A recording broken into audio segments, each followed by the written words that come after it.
বন্ধুরা, তো চলে এলাম নতুন আর একটা ব্লগ নিয়ে।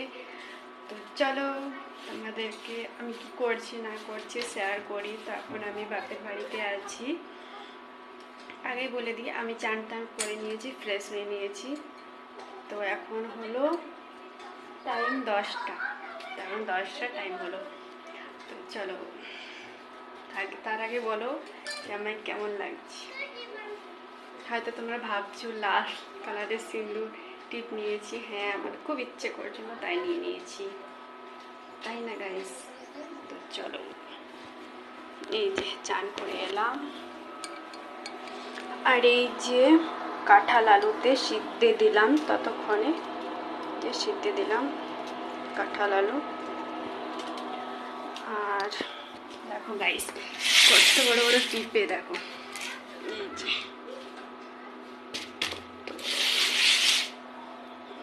পিঁপে। দেখো এই পিঁপেটা আজকে কাটবো না, কারণ এটা কালকে একাদশী করবে আমার বাবা মা, তখন ওটা খাবে, তার জন্যে আজকে কাটবো না। তো এই যে নিয়ে এলাম চানাচুর, আর এই যে শসা কাটবো। শসা নিয়ে নিলাম।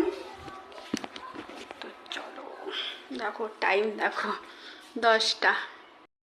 মুড়ি নিয়ে নিয়েছি অল্প, কারণ আমি বেশি খেতে পারবো না, কারণ খেতে ইচ্ছে করছে না। আর এই যে শসা, টমেটো আর লঙ্কা নিয়ে নিয়েছি। লঙ্কা না দিলে হবে না, ঝাল ঝাল, তো এগুলো কেটে নিই। চলো নিলাম। আর এই যে এক প্যাকেট চানাচুর, এটা ঢেলে দিচ্ছি। এই যে এটা কে কে খাবে চলে দর্শন করে নাও। এই যে মা তারা, এই যে কৃষ্ণবল, শঙ্কের শ্রীকৃষ্ণ মায়াপুর নগরদ্বীপ ধাম রাসলীলা, দেখো কত সুন্দর সুন্দর ঠাকুরগুলো।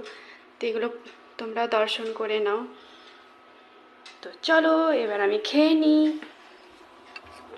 এই যে কাঁঠালটা সিদ্ধে বক বক বক বক করে ফুটছে। তো এই যে সিদ্ধ হওয়ার পর ভাতটা চাপাবো, ততক্ষণে আমি জলটা যে চলে এলাম, যে কলে জল নেব। এই যে, আর এই যে দেখো বাড়ির কাছে পুকুর আছে। আর এই যে এখানে জলটা নিয়ে নিই। ফুল ফুটেছে, এই যে জবা ফুল, আর এই যে সাদা সাদা ফুলগুলো, তারা তারা ফুলগুলো কি দারুণ দেখতে। জবা ফুলটা দারুণ লাগছে। আর এই যে দেখো লাইনটা চলে গেল, গ্যাসটাতে চাপাবো। এই যে গ্যাসটাতে চাপাবো, লাইনটা গেল। ব্লগ কেমন হয়েছে